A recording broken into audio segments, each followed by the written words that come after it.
Bangladesh's ousted prime minister faces the death penalty after an crimes court found her guilty of crimes against humanity. Sheikh Hasina को मौत की सजा इसलिए सुनाई गई है क्योंकि एलिजिबली 1400 लोगों को बांग्लादेश की आर्मी और पुलिस के द्वारा मरवाया था। दोस्तों, इतिहास गवाह है कि सत्ता, पावर का नशा और समय का पहिया जब घूमता है तो बड़े बड़े तानाशाह घुटनों पर आ जाते हैं। अभी 17 नवंबर 2025 बांग्लादेश के ढाका में मौजूदा इंटरनेशनल क्राइम ट्रिब्यूनल यानी ICT ने एक ऐसा फैसला सुनाया है जिसे पूरी दुनिया को हिलाकर रख दिया है। बांग्लादेश की पूर्व प्रधानमंत्री शेख हसीना, जिन्होंने लगातार 15 साल तक देश पर एक छत्र राज किया, उन्हें डेथ सेंटेंस यानी मौत की सज़ा सुनाई गई। आरोप है ह्यूमैनिटी के खिलाफ अपराध का, आरोप है अपने ही देश के छात्रों के नरसंहार जेनोसाइड का।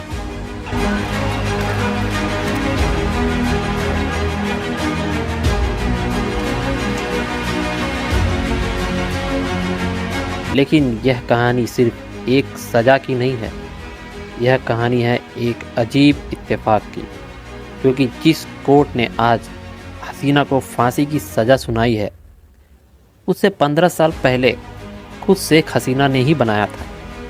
अब सवाल यह है, शेख हसीना अपने भारत में है तो क्या भारत सरकार उन्हें बांग्लादेश को सौंप देगी या एक्स्ट्राडिशन ट्रीटी के तहत उन्हें वापस भेजा जाएगा?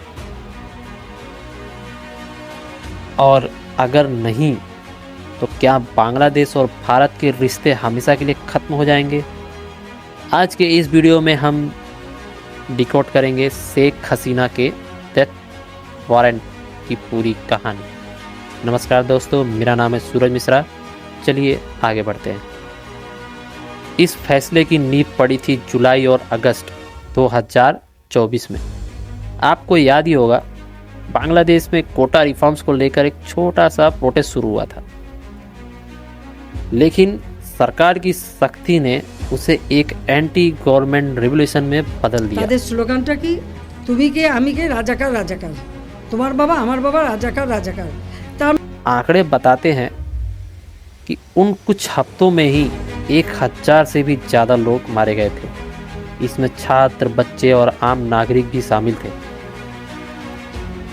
5 अगस्त 2024 को हालात इतने बिगड़ गए कि शेख हसीना को अपनी जान बचाने के लिए देश छोड़कर भागना पड़ गया।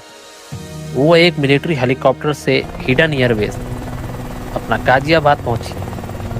उस समय लगा था कि शायद उनका पॉलिटिक्स करियर ख़त्म हो गया है, लेकिन बांग्लादेश में जो नई सरकार बनी, जिसके मुखिया नोबेल विजेता मोहम्मद यूनुस थे, आप सबको पता ही होगा, फिलहाल अभी वही हैं वहाँ के, उन्होंने साफ कर दिया था कि वो सिर्फ सत्ता बदलने नहीं आए हैं, वो इंसाफ करने आए हैं।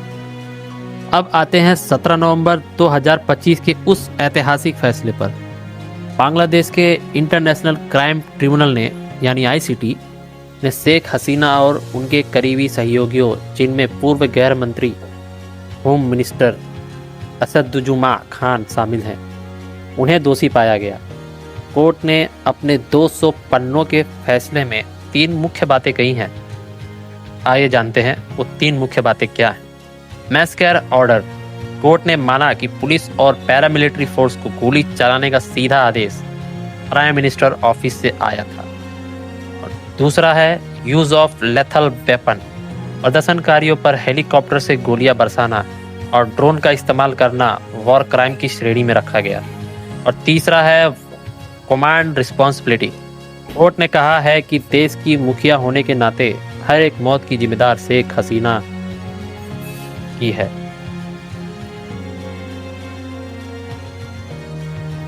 दिलचस्प बात यह है, यह ट्रायल इन अब्सेंटिया हुआ, यानी आरोपी कोर्ट में मौजूद ही नहीं था। लीगल एक्सपर्ट्स का कहना है कि फैसला जितना कानूनी है उतना ही राजनीतिक भी है।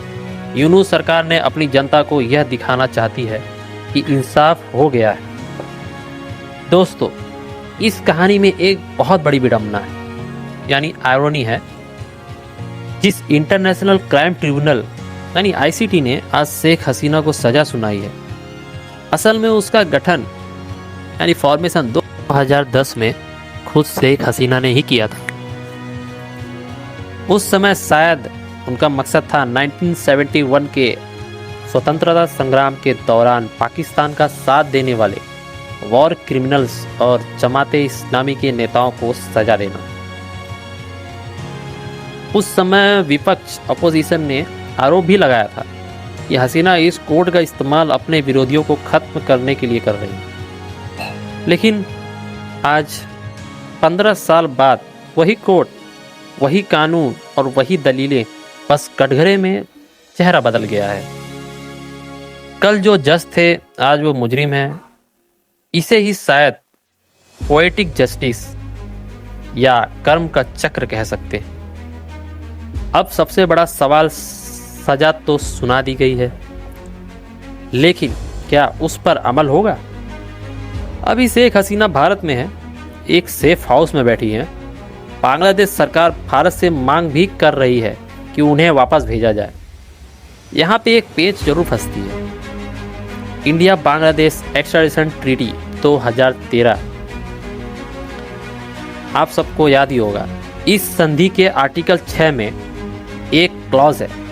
यह क्लॉज कहता है कि अगर किसी व्यक्ति पर आरोप राजनीतिक प्रकृति, पॉलिटिकल नेचर का है, तो उसे वापस भेजने से मना किया जा सकता है।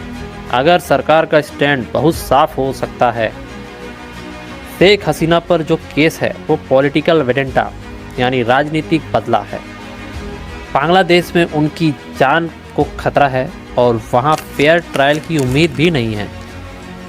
इसके अलावा अंतर्राष्ट्रीय कानून में एक नियम है, अगर किसी देश में मौत की सज़ा यानी डेथ पेनल्टी दी जानी है तो बहुत से लोकतांत्रिक देश, जिनमें से एक भारत भी शामिल है, आरोप को तब तक नहीं सौंपते, मतलब आरोपी को तब तक नहीं सौंपा जाता जब तक यह गारंटी ना मिले कि फांसी की सज़ा नहीं दी जाएगी।